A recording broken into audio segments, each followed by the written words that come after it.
Hello,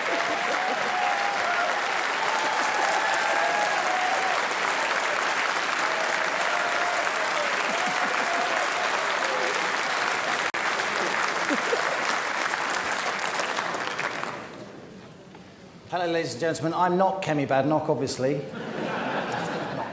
I'm Liam Halligan. I'm from GBNews. I'm also a long-standing columnist in the Sunday Telegraph, and I've been asked by Kemi to host a Q&A session with her so you can get to know her a little bit better. We've only got 20 minutes. I think I can see the clock somewhere. So let's kick off. Kemi, I think the first time you took the stage at the Conservative Party conference was in 2017. You were the warm-up act for the Prime Minister, no less, Theresa May, in Manchester. Certain things happened in that speech, like letters falling off the set and so on, which meant perhaps you didn't get the headlines you deserved. But you'd already made a mark in politics. You came into the House in 2017. You'd given your maiden speech on Brexit. It was a very fast elevation to centre stage of the Conservative Party. But you'd been in politics for quite a long time, hadn't you? Yeah. I think you first stood against Tessa Jow in 2010. Yes. Sorry, what's the question? So the question...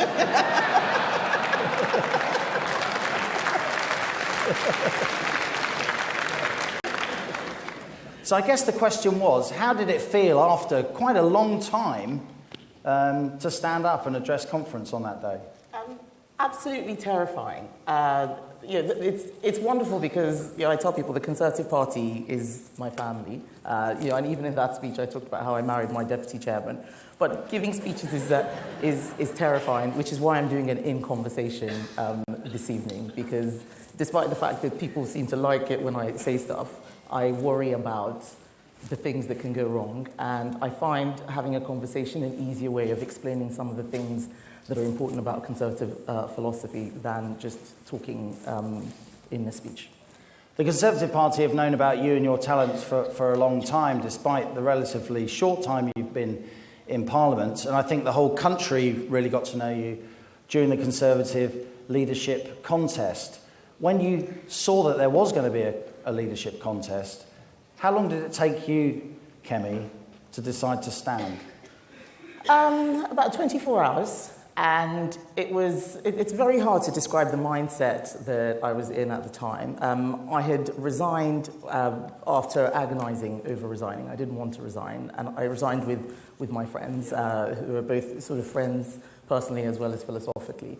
And there were so many things which I felt I had not been able to say because I'd been on payroll for a very long time. I'd been a minister, party vice chairman, and I thought, now I'm the backbencher. Now I can say exactly what I think, but what will make people listen, and what is it that I think our party needs to do? And quite a few people also encouraged me to stand, so it wasn't just a fit of megalomania. I did have a lot of people encouraging me. But it was difficult because when you're standing to be leader of a party, and in this case to be Prime Minister of a country, it's a very serious decision. There's going to be a huge impact on your family. And you can't also help feeling overwhelmed by imposter syndrome. So on the one hand, someone who is fairly ideological like me, I know what I think, and things have to be done in a certain way. This absolutely has to be done. And then you think, oh my God, being Prime Minister of a country, imposter syndrome sort of overwhelms you. So you're going through quite a lot of turmoil of emotions. But I'm really glad I stood in the contest. I think that I said a lot of the things that the party wanted to hear, but and I don't think I would have been a Secretary of State without it. It was nice to be able to show Liz, now the Prime Minister, that I could do more than what I had been doing, and I'm really grateful for the opportunity that she's given me. And I have to say, to quote Bruce Forsyth, ladies and gentlemen, didn't she do well?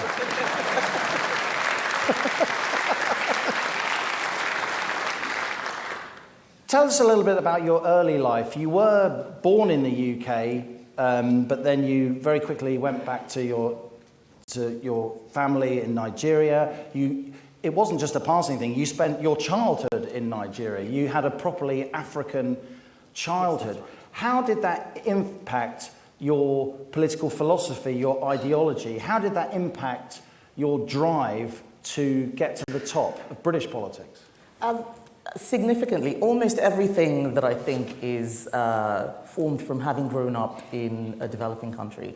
And I mean, my political philosophy is probably Roger Scruton plus Thomas Sowell, for those of you who know who those authors are. I'm a child of both of those two men. That's what I think about the world. And growing up in Nigeria meant that I had experiences that can't be taken away by poor arguments. So I was born into a relatively wealthy family, but we lost all our money. So people are often confused when I talk about growing up in poverty.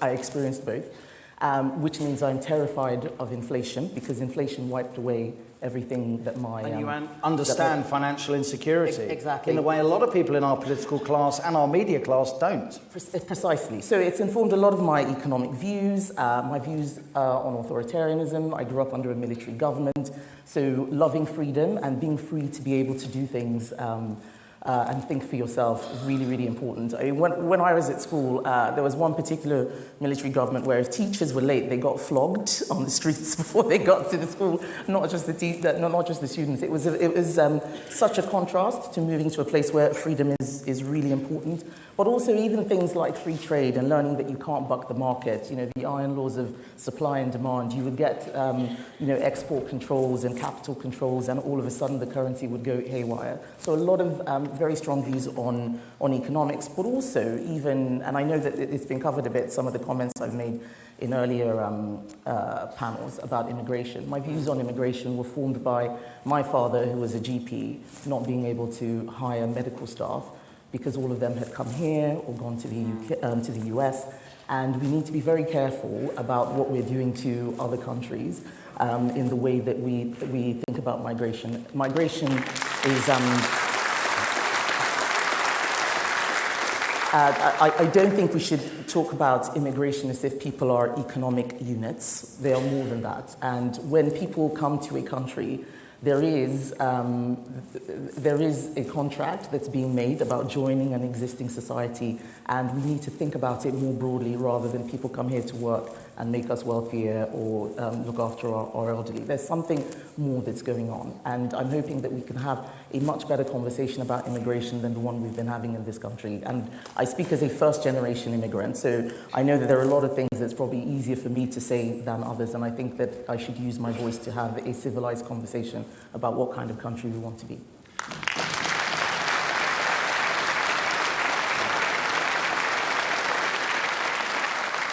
And just briefly, I've been to Nigeria several times, West Africa in general. Nigeria is an incredibly dynamic, entrepreneurial place. It's full of very, very, very talented people, but it's also a place which, with all respect, and I say this with a lot of respect for Nigeria and West Africa in general, it needs leadership. And I guess that's another lesson that you learned from living in Nigeria. Yes, good leadership, a respect for institutions, a respect for the rule of law, all of the things that make the United Kingdom great. And we know that our country is great because every day we see, you know, thousands of people trying to get here. And it's one of the reasons why I'm so frustrated with the narrative about how terrible the UK is and how everything we do is wrong. And it's quite striking to hear people talk about their own country in this way. Many people who you would consider part of the establishment, thank you, and elites talking down their country because it has an impact. It even has an impact on things like my new role in trade. If you are telling the rest of the world that your country is, you know, is terrible and racist, what do you think happens when your trade secretary goes to a developing country to ask for things? It means that they suddenly will view you with suspicion. There's so many knock-on effects of this type of talk that people don't realize. It is very indulgent, and it frustrates me because when I try and talk about these things, I end up being characterized as a culture warrior. These things are not trivial. They are very, very serious, and we need to get a little bit more serious about them. Our economic problems and our cultural problems, as we think, they are quite interlinked, and separating the two isn't necessarily helpful in terms of finding a way forward. Now, as I've got to know you over recent years, I've come to understand that you really are a politician with a hinterland. You're a trained engineer. You really know your way around coding and computers and so on. You work very closely in terms of your politics with Hamish Badenoch, who himself stood as a Conservative councillor, was a Conservative councillor in Merton in South London. You've got 3 lovely young children. Politics is really, really important to you, and indeed to Hamish, but it's not everything, is it? You do have a life outside of politics. Not anymore.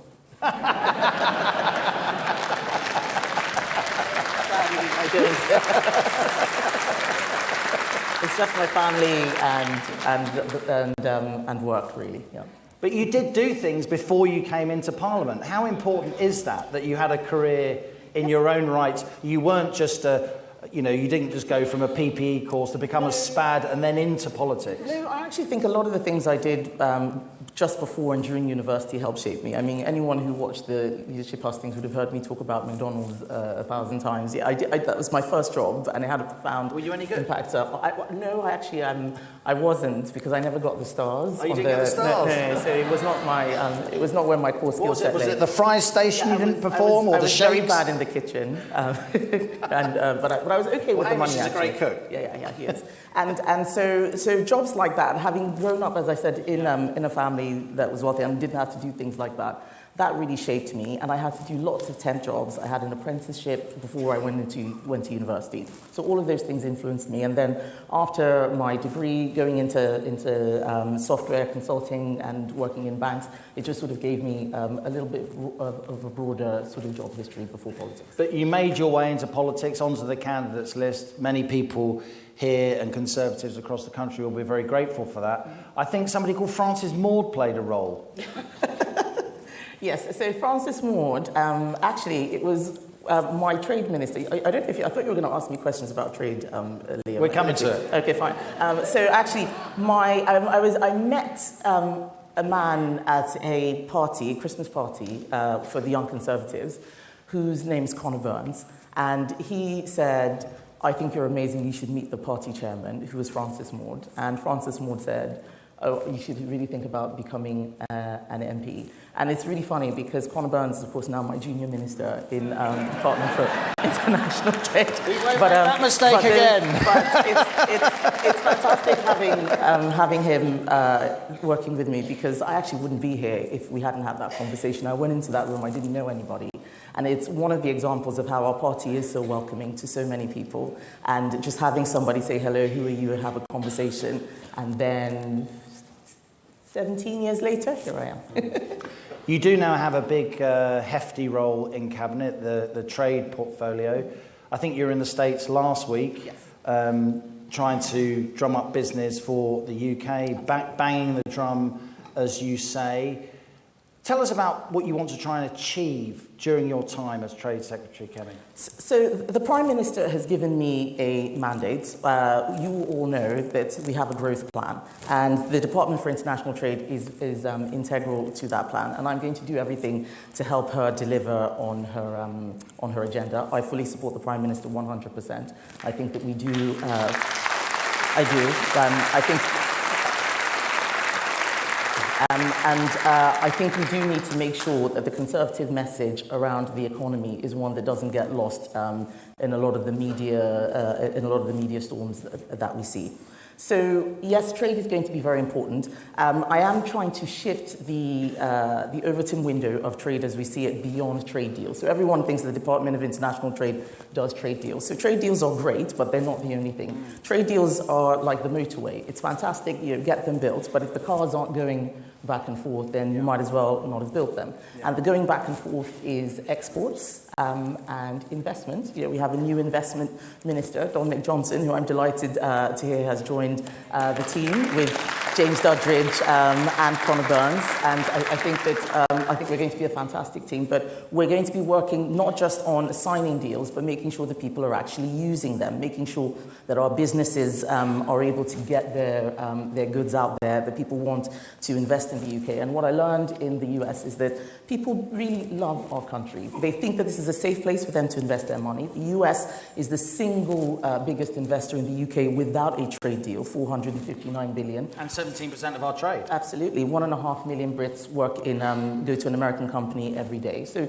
Trade deals, yes, they are essential, but actually making sure that we stop people from creating new regulations outside the trade deal that will harm our businesses. It requires quite a lot of day-to-day dialogue. It's not exciting. A lot of it's very technical, dealing with the WTO, but it makes a difference to everyday people. It helps businesses grow, and it means that we continue to develop our reputation in the world. And so that's what I'm going to be doing as Trade Secretary. Even before Brexit, of course, the majority of our trade was outside of the EU. We were unique in the EU in that sense, which is one reason why the customs union, in the eyes of many, I know you, wasn't suitable for the UK. But of course, Europe remains, doesn't it, a major trading partner. So I guess you'll be spending quite a lot of your time talking to EU members as well. Yes, that's right. And just because we're not within the single market doesn't mean that there aren't other things that we can do. So, for instance, I know that we have an investment partnership that we're working with Norway on, for example. There are loads of individual partnerships that we can have. And even though the US is not doing any trade deals at the moment, we are able to have a memorandum of understanding with states. So we can do mini trade deals with the 50 states of the US. And one of the things that I'm more worried about is that the entire world is becoming more protectionist. Whether it's the US focusing on Buy America or other countries subsidizing their markets, you look at what China is doing. We need a level playing field in order to have good free trade. And trade is not just, the primary purpose of trade, in my view, is as a tool for prosperity, but it's not just for prosperity. It's also a tool for security. When you look at food security or even energy security, our trade policy is going to have an impact on how we live our lives far into the future. What are the critical minerals that we need to get to ensure that we can build electric vehicles, for example? Are we going to get locked out of those regions because China and Russia got there first? We mustn't allow anything like that to happen, and it's going to require a very front-footed trade team and a trade policy from the UK that is global and outward-looking, but making sure that we still stay in a close relationship with our existing allies. Now, you're a member for Saffron Walden, of course, beautiful North Essex market town, distinguished... Liam is a constituent, which is why, that's why I asked him to do this.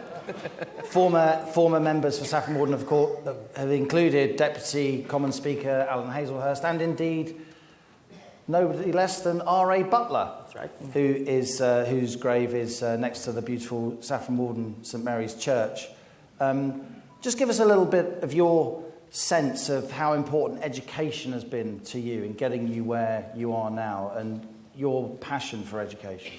It's been absolutely vital. It's a cliche to say so. I would not be here without the very good education which I had supported, of course, by my parents and their philosophy that it was the most important thing. And when you see just how many people around the world struggle to get a good education, you don't take it for granted here, but it's also the reason why I'm of the view that we need to have rigorous standards across the board in all our schools, and also give teachers the tools that they need to make sure that we can educate our children so they're the brightest and the best.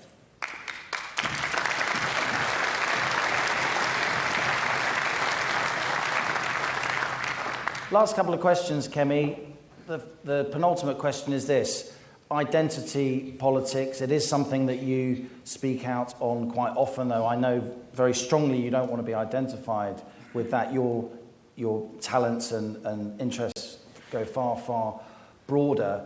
But how have we got to this point? How have we got to the point where there's contention over definitions of what a woman is and so on?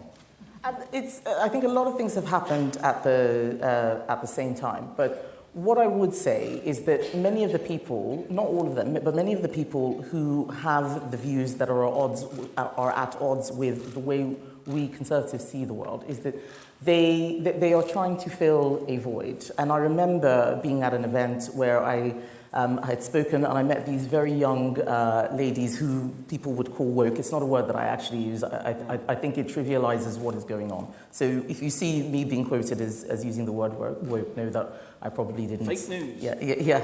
Except for now when I just used it. But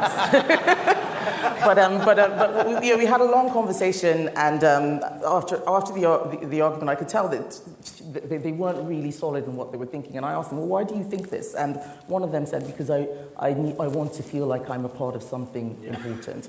And we mustn't forget that at the heart of this is a lot of people are trying to find their way around the world, whether it's replacing religion or family or a sense of belonging. And that's something which, as Conservatives, we completely understand.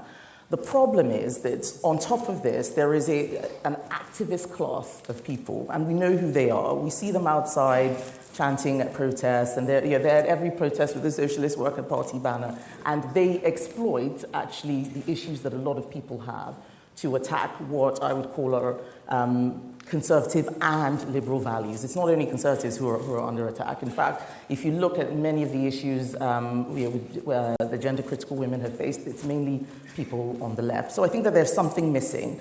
But the reason why it's got to this stage is because we have lost the art of political argument ourselves. So I don't think that as conservatives we should point fingers all the time. Sometimes we need to look inwards and look at what we are doing wrong.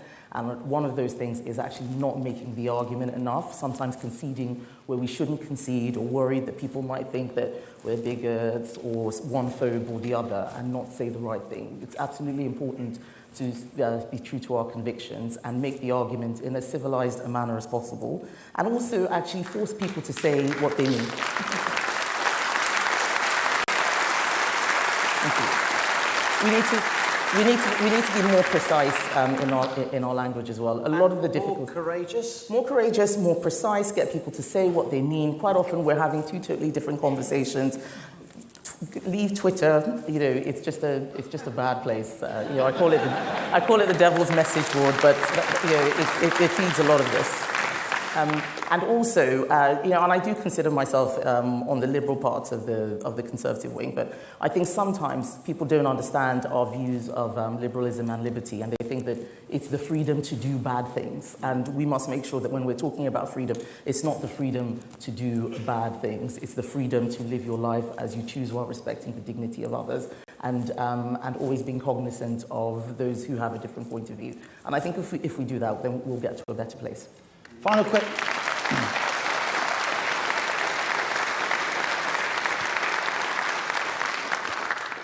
question, Secretary of State, because we are almost out of time. I know from conversations with you and indeed with the Prime Minister and Chancellor over many years that you share with those two a lot of the same values about the economy, about how we get growth going, the importance of growing the cake rather than arguing always about an existing cake. I think it's fair to say recent days have shown the difficulties of getting that message across sometimes. So how can you, the whole cabinet, the whole party, when activists go out knocking on doors and so on, how can they bring the country with them when in terms of putting forward this growth plan and making it stick? Well, first of all, as a party, we need to get behind the Prime Minister, because if we don't do that, then none of that we need unity, and we need to be able to have dissent in a grown-up fashion. I think that whenever people have problems with policy, I think there's a way of communicating it and not necessarily rushing to the first TV studio to let everybody know how angry you are. And some of the people who've done this are my friends, but it's not helpful for the whole party, so the party needs to come together. But we also need to remember who our real opponents are, and that's the Labour Party. And we are not here to fight ourselves. So if we make sure that we make our arguments very clearly, and the Prime Minister did say yesterday that we didn't lay the groundwork for it. So we need to communicate better, and that's something that I take as a personal responsibility, explaining what our party's policies are and doing so in a way that resonates with the general public. But the fact is that we have not been growing in this country. We have a high GDP, but we have a low GDP per capita. America's is 17% more than ours, for example. So we do need to do something about growth. And one of the things that worries me is that there's so many people out there who are willing us to fail that we can end up just losing the argument and losing the country if we aren't sort of more courageous about explaining why what we're doing is right. It's also, yes, explanation is key, but it's also, it is morally right to go for growth, because if people don't have any growth, they won't have any homes, they won't become capitalists, they won't become homeowners. We need to be able to create something for our future, and that's why growth is important. It is not an end in itself, it's a means to a better quality of life for everybody, and that's what we're fighting for. Well,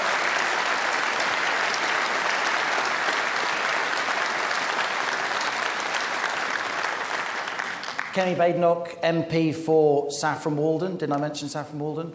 Secretary of State for Trade. I've really enjoyed talking to you today. Thanks to you for asking me. Thanks to GBNews for giving me time off in a very busy day. Ladies and gentlemen, Kemi Badenoch.